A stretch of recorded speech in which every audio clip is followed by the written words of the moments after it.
Señoras, señores, muy buenas noches. Bienvenidos a una nueva entrega de 3356 que arranca de esta manera.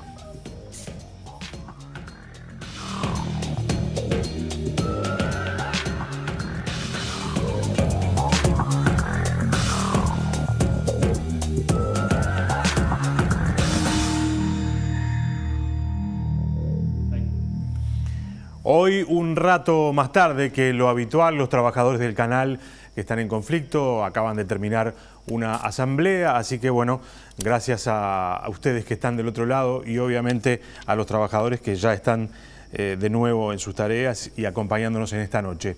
Hoy nos vamos a meter en el tema de la seguridad social, señores, que lentamente ingresa en la campaña electoral, pero que es un tema que definitivamente tendrá que resolver el próximo gobierno y seguramente en base a grandes acuerdos que incluyan a todos los actores.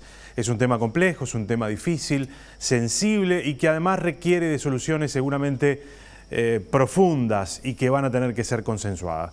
Presentamos el tema de hoy con un informe.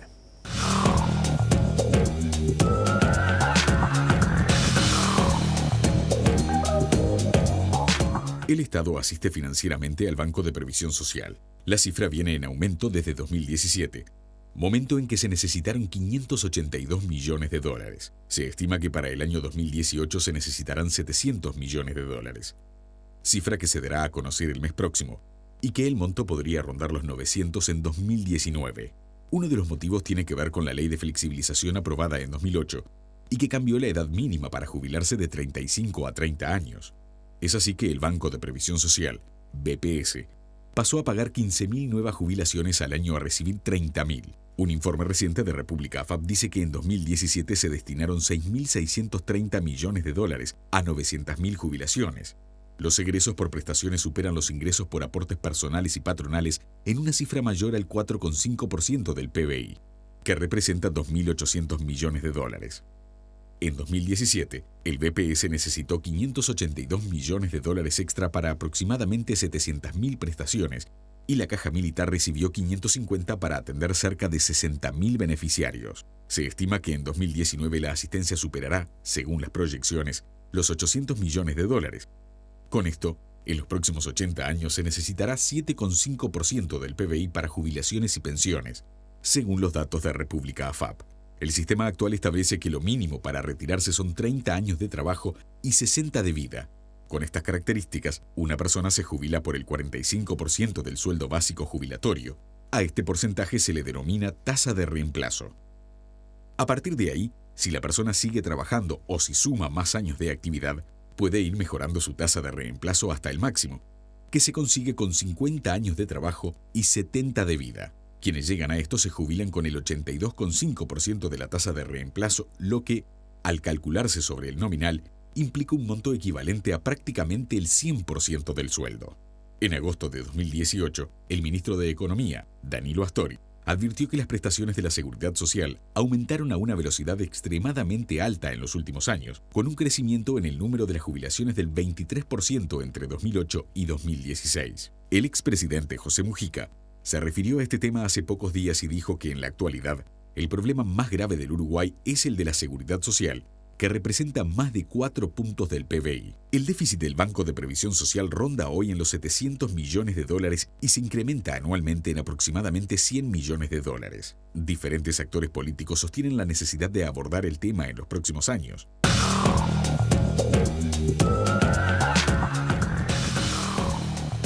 Señores, es un gusto recibir y les agradezco además particularmente porque nos estuvieron esperando el economista Hugo Bay, gracias por estar con nosotros. Muchas gracias a ustedes. Y el director en representación por el sector pasivo, Sixto Amaro, gracias. Y también el director en representación de los trabajadores, Ramón Ruiz, gracias por acompañarnos. Muchas gracias a ustedes.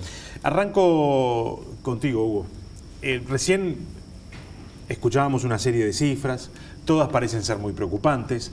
Uruguay desde mediados del siglo pasado comenzó, se instaló en el país lo que se llama la transición demográfica. En Uruguay vivimos más tiempo, nacemos menos, o sea, tenemos una baja tasa de natalidad.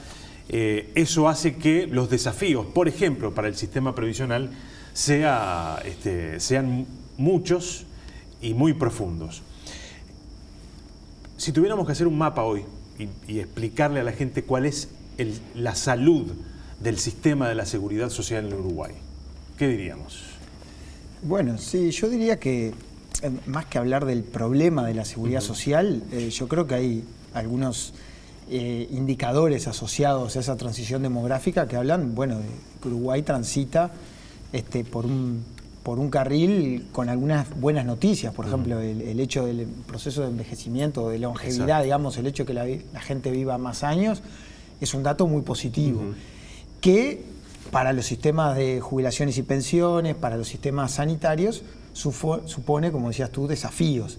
Y en ese sentido, sí, efectivamente, Uruguay, de alguna manera, requiere, como el resto de los países, en particular los países más desarrollados, que es donde las transiciones demográficas ya están más avanzadas, por decirlo de alguna manera, han venido discutiendo y han venido tomando medidas. Entonces también yo le quitaría cierta dosis de dramatismo en el sentido de que parece que estamos con una bomba que está por estallar y que va a acabar con el país. Yo creo que no, creo que Uruguay tiene problemas similares, o desafíos, me gusta más usar esa palabra, similares a los de estos países más desarrollados, y tiene justamente que, no siendo quizá los cambios urgentes que uno diga hay que tomarlos este año o el año que viene, es importante tomar las decisiones cuanto antes, porque me parece que los cambios que se puedan dar en seguridad social, en la medida en que le podamos agregar cierto gradualismo, tornan la situación bastante menos compleja y bastante más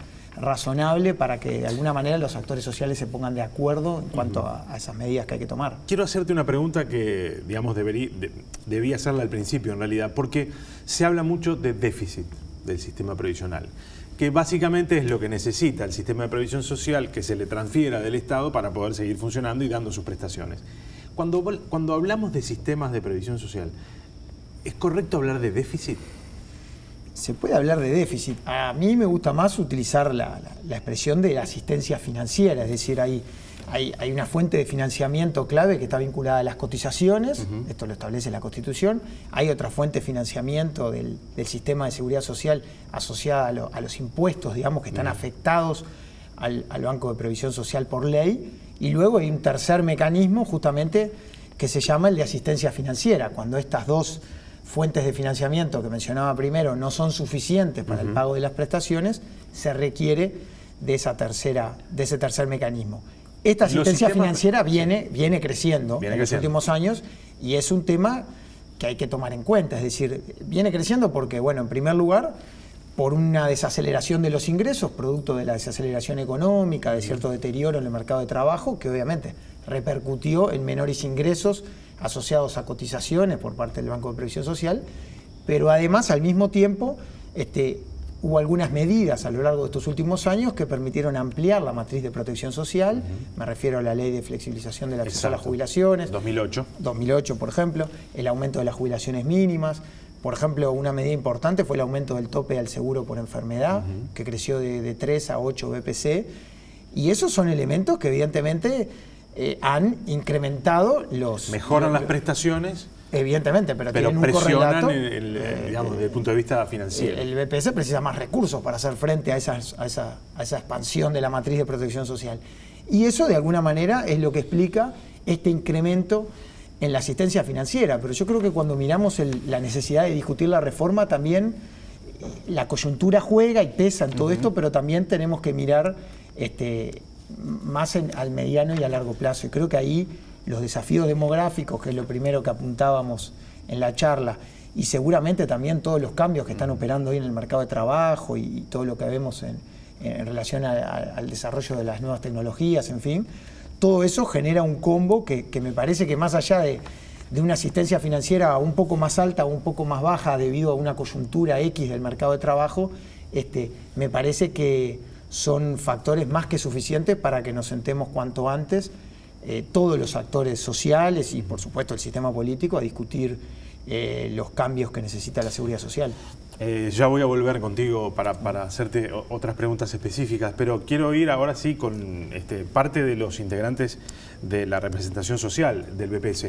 Quiero decir que estuvo invitada Elvira Domínguez, que es la representante de los empresarios. No podía estar esta noche, pero sí nos va a acompañar para el programa que vamos a tener la semana que viene, porque dada la circunstancia que se nos hizo más corto, vamos a tener una segunda instancia en la que vamos a incorporar la mirada de los empresarios también. Sixto, leía por ahí que justamente Elvira Domínguez decía, antes que pensar en la reforma del sistema de previsión social, hay que pensar en mejorar la gestión del Banco de Previsión Social. ¿Hay margen allí como para generar las economías suficientes que permitan mejorar los números globales? ¿O hay que pensar definitivamente en una reforma y no aplazar mucho más en el tiempo esta discusión?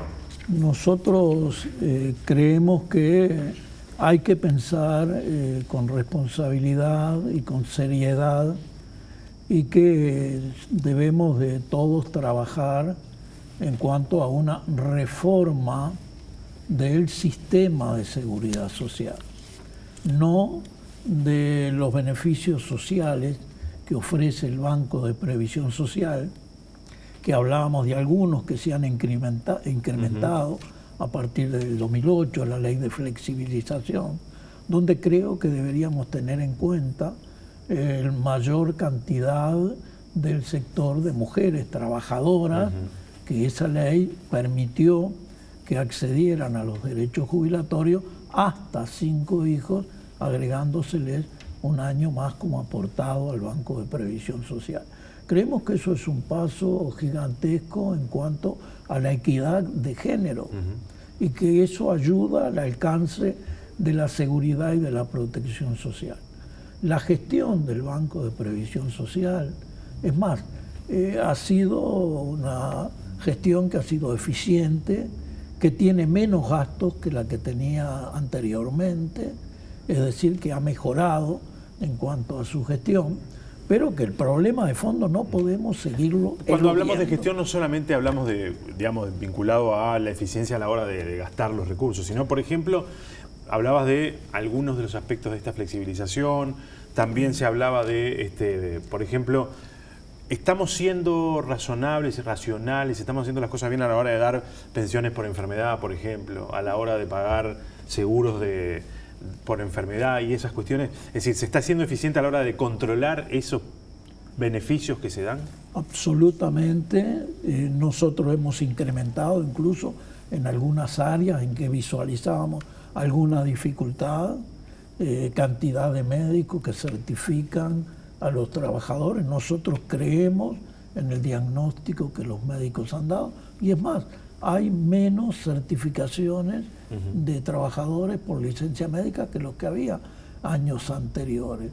Es decir, que no podemos soslayar un problema general que tenemos en el sistema de seguridad social, donde yo voy a dar algunas cifras. A ver.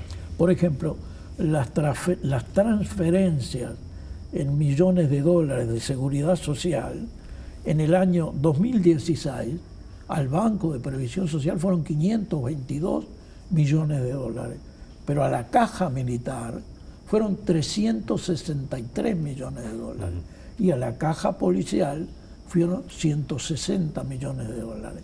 Ya en el año 2018... Sí, ahí la diferencia es la cantidad de prestaciones que paga uno u otro instituto, ¿no? Es más, nosotros, el Banco de Previsión Social, pagamos alrededor de 430.000 jubilaciones y pagamos pensiones por sobrevivencia, por vejez y por discapacidad, y estamos alrededor de unas 780.000 prestaciones. Ramón, sobre lo mismo, sobre la eficiencia, y después en el próximo bloque entramos a lo que cada uno piensa en materia de las áreas en las que hay que pensar en reestructuras profundas de la previsión social. Yo creo que para poder analizar y poder tomar algunas medidas que surjan a partir de un diálogo amplio donde se discuta todo el sistema de seguridad social, tenemos que tratar también de hacer un buen diagnóstico de esta situación. Y creo que lo que decía Hugo al principio es muy importante en el sentido de que no tenemos la necesidad de hacer una reforma porque hay una crisis en la seguridad social, porque eso condiciona el diálogo. Claro. O sea, si yo voy a un diálogo y convoco a todos los actores a un diálogo porque la seguridad social está en crisis, creo que ahí está condicionando el resultado de ese diálogo. Y yo me animo a decir que en este momento, más allá de las dificultades que planteaba Hugo, que digo, lo hacía con mucho detalle, digamos, cuanto a tratar de explicar por qué esa asistencia financiera, si lo vemos en un proceso histórico de 50 años, que es lo que el BPS tiene de existencia, claro, en este momento y en los últimos años, es digamos, el momento donde menos asistencia financiera necesitó el BPS. O sea, no estamos en la década del 90, no estamos en la crisis del 2002, donde se necesitó 4 veces más asistencia financiera que ahora. Entonces estamos en un momento donde además el BPS, con menos asistencia financiera, brinda más prestaciones y de mejor calidad.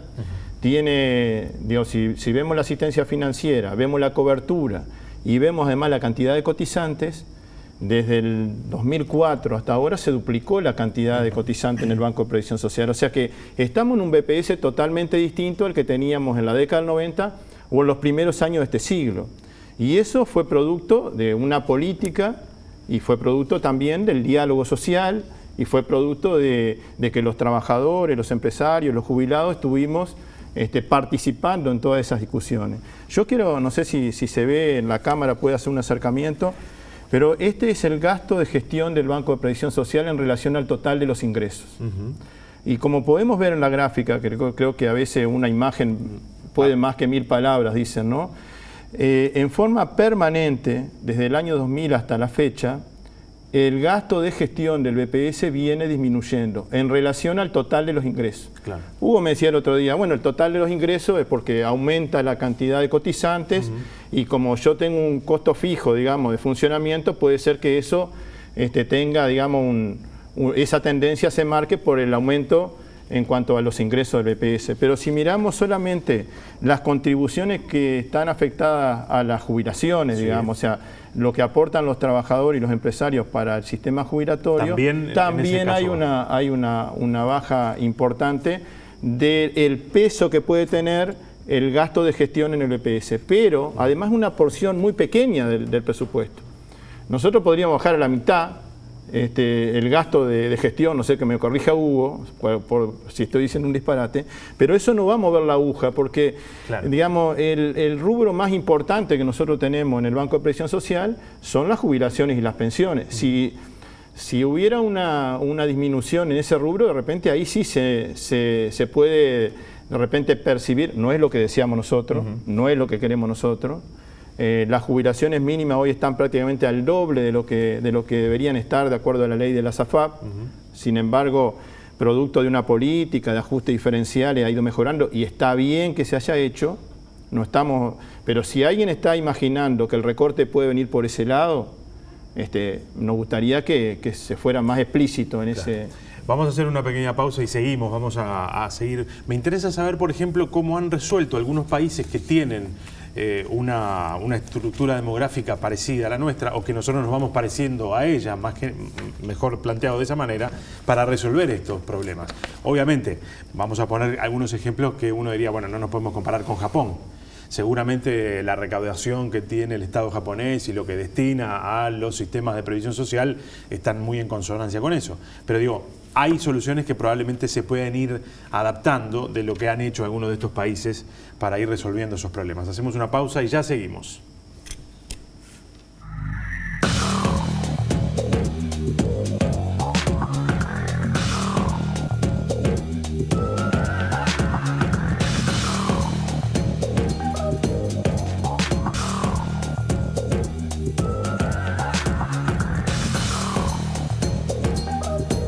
Seguimos, señores.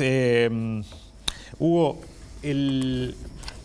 ¿cómo han resuelto algunos países desarrollados y que tienen una estructura demográfica como la nuestra, más consolidada probablemente, algunos de estos problemas?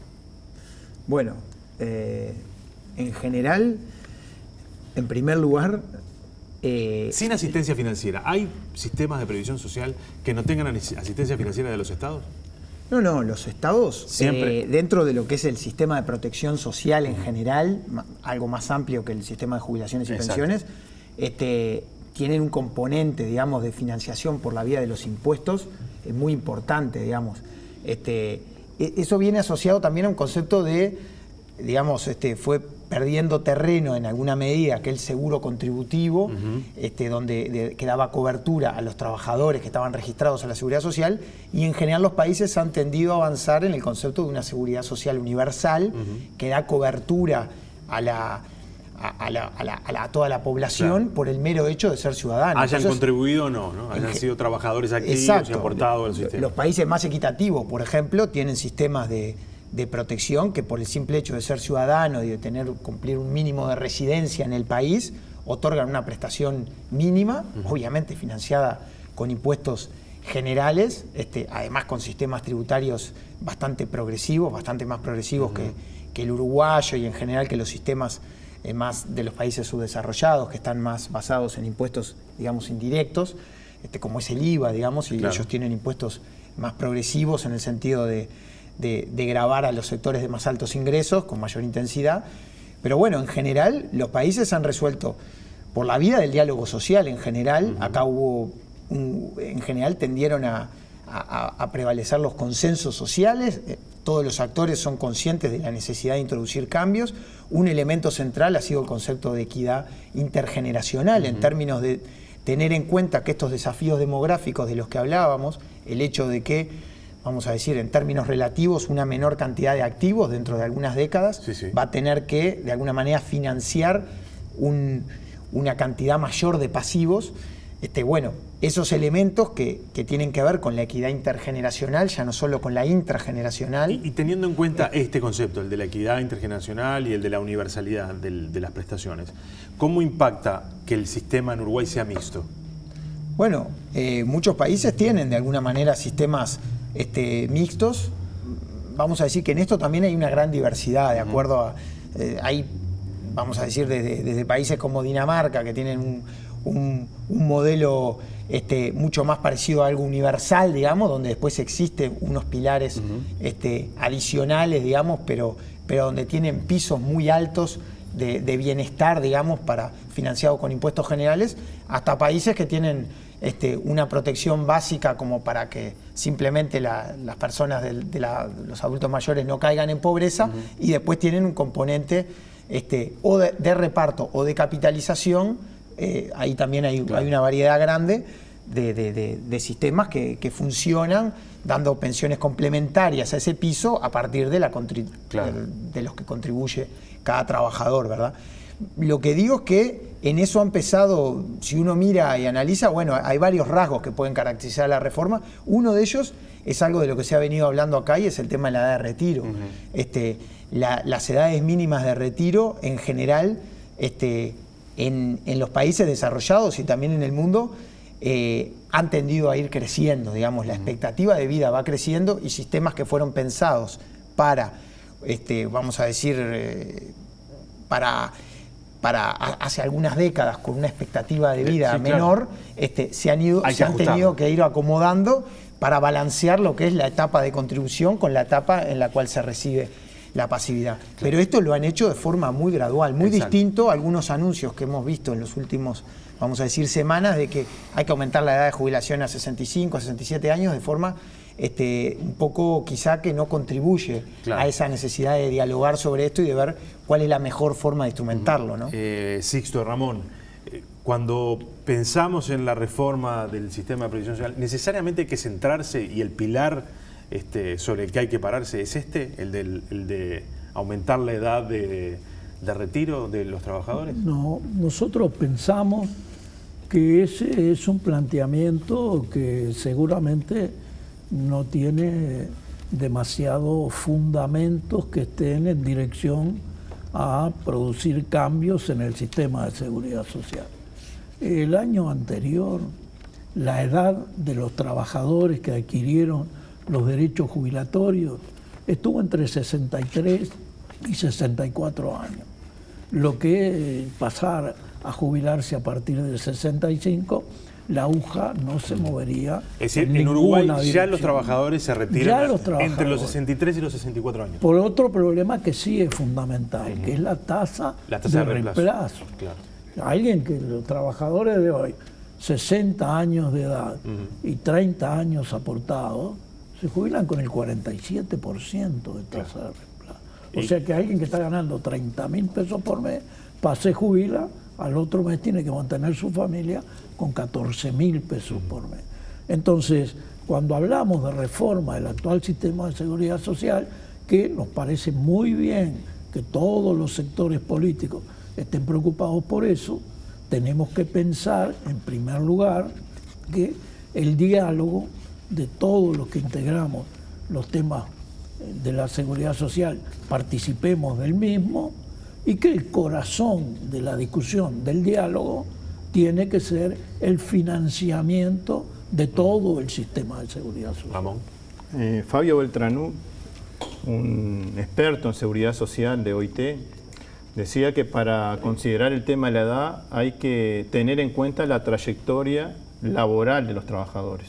Claro. Porque no todos los trabajadores tenemos la misma trayectoria laboral. No es lo mismo un trabajador de la construcción que hoy está en una obra, dentro de 2 años se termina la obra, se queda sin trabajo y en su historia laboral tiene determinados huecos que no le permiten a la edad de retiro tener la cantidad de años de trabajo. Pero a su vez, las condiciones de vida, las condiciones de trabajo, por las características de esa actividad, podría hablar también del peón rural. Sí, no tiene el mismo desgaste físico, por ejemplo. Podría hablar también de la empleada doméstica. Entonces no se puede hablar de una esperanza de vida igual para un trabajador de repente en esas condiciones y otro que de repente tuvo, ojalá todos los trabajadores tuvieran esas condiciones más favorables de vivienda, de salud, de abrigo, de alimentación, y no un empleo precario que atenta contra justamente llegar en las condiciones, digamos, para poder postergar su retiro. O sea, no podemos pensar con rigidez. No, habría que ver cómo se puede ver que no es lo mismo la esperanza de vida de un ciudadano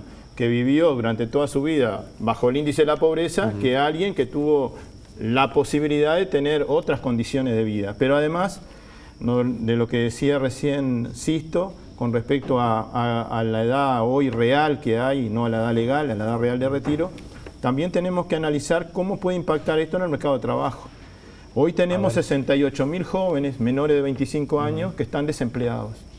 A mí me parece, y esto vamos a ver si conseguimos los apoyos necesarios para ver cuál puede ser el impacto de la postergación de la edad en el mercado de trabajo, ya que esas personas que están buscando trabajo, que son jóvenes, que es donde se concentra, digamos, la mayor desocupación, a mí me parece, antes de hacer ese informe, que van a tener más dificultades para conseguir empleo si postergamos la edad de los mayores. Claro. Entonces ahí tenemos un tema que hay que analizarlo con mucho cuidado y no para decir, no queremos discutir de este tema. Hemos definido como representaciones sociales de que nosotros estamos dispuestos a discutir la edad de retiro, pero no solamente ese tema, sino que en una discusión con una agenda más amplia, pensando en una reforma integral del sistema. El sistema de seguridad social, si bien no está en crisis, ya no soporta parches. O sea, tenemos que ir hacia un sistema, a una discusión más integral. No podemos seguir poniéndole parches a la seguridad social. Como les dije al comienzo, vamos a tener como un segundo capítulo de este programa en el cual además vamos a incorporar, intentaremos al menos incorporar la mirada del sector empresarial que está también en el BPS, que tiene cosas para decir. Pero antes de terminar por hoy y en todo caso dejar planteado el próximo programa, quería consultarte, Hugo, sobre qué pasa cuando se piensa en sistemas de previsión social y en reformas de sistemas de este tipo en momentos de recesión, o al menos en momentos de desaceleración de la economía, pero que además plantea algunos desafíos nuevos. Por ejemplo, cómo va evolucionando el mercado del trabajo, cómo los procesos de automatización, por ejemplo, dejan afuera algunos sectores de trabajadores, ingresan otros, cómo tributarán las máquinas. Las máquinas que hoy vemos que están instaladas en los supermercados, ¿tributan, pagan algo al BPS? Puedo decir esta como podría decir tantas otras, las aplicaciones, trabajadores que no trabajan en el Uruguay para aplicaciones que se utilizan en el Uruguay. Es decir, el desafío es gigante. Por un lado, una economía que no crece o que no crece a tasas que debería crecer para sostener más este sistema, y además el mundo del trabajo que cambia dramáticamente. Exacto, sí. Así como para dejarlo planteado para el Ahí próximo. va. Y yo creo que es fundamental ahí tratar de separar un poquito. Yo creo que los desafíos demográficos, los cambios en el mundo del trabajo, que es una cosa, digamos, a futuro, claramente debería ser ¿A futuro? A presente, Que ya pero está, ¿no? sí, ya está cambiando, pero se va a seguir, digamos, profundizando y eso va dejando por el camino a algunos trabajadores y hay que ver cómo de alguna manera la matriz de protección social los cubre, los protege, pero entonces creo que esos deberían ser los temas centrales para tener ese diálogo bien amplio y una mirada integral al sistema de seguridad social y evitar tratar de discutir sobre la coyuntura que es una economía actual.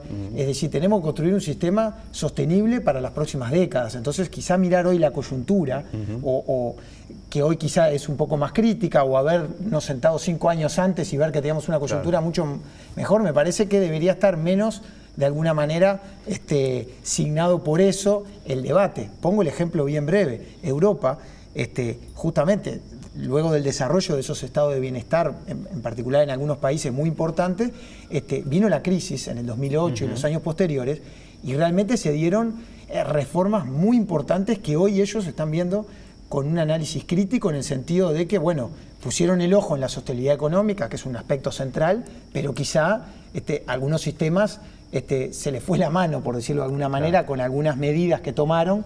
La sostenibilidad social, como decimos nosotros, quedó hackeada y hoy por hoy están revisando algunos cambios que hicieron en algunos casos porque efectivamente hay algunas contingencias que no quedaron bien cubiertas, ya sea por el alcance de la cobertura, por la suficiencia de las prestaciones, pero entonces tenemos que tratar de tener en cuenta justamente esa mirada de largo plazo y este tema que tú decías de los desafíos del cambio tecnológico y de lo que va a ser el presente, pero sobre todo el futuro del trabajo, bueno, la seguridad social lo va a tener en cuenta, lo va a tener que tomar en cuenta como un elemento central y discutir, por ejemplo, fuentes de financiamiento alternativas, como algunos impuestos que quizá hoy no están, pero deberían estar para cubrir justamente esa red de protección.